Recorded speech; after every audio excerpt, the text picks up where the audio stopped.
একের পর এক ভূমিকম্পে কাঁপছে দেশের বিভিন্ন অঞ্চল। মাত্র ৩২ ঘন্টার ব্যবধানে দেশের বিভিন্ন স্থানে ৪ বার অনুভূত হয়েছে ভূকম্পন।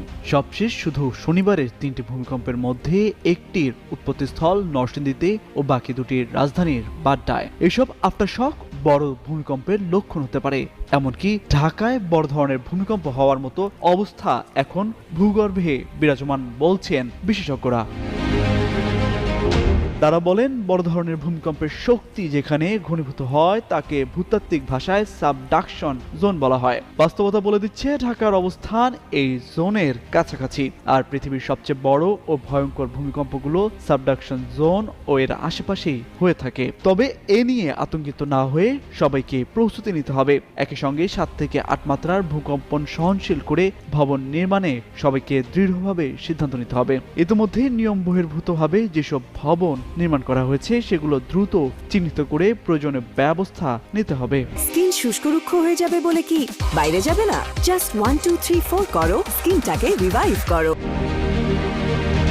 সংশ্লিষ্টরা বলছেন, জনমনে এমন শঙ্কা দূর করতে সরকারের পক্ষ থেকে জনগণকে বেশি করে সচেতন করার পদক্ষেপ নিতে হবে। পাশাপাশি সাহস যোগাতে ব্যাপক কর্মসূচি নেওয়া দরকার। এই সেক্টরের সুপরিচিত বিশেষজ্ঞদের সমন্বয়ে জাতীয় কমিটি গঠন করা সহ সভা সেমিনারের আয়োজন করতে হবে। বিশেষ করে যেসব ভবন ভূমিকম্পের জন্য বেশি ঝুঁকিপূর্ণ তা দ্রুত চিহ্নিত করার ব্যবস্থা নিতে হবে।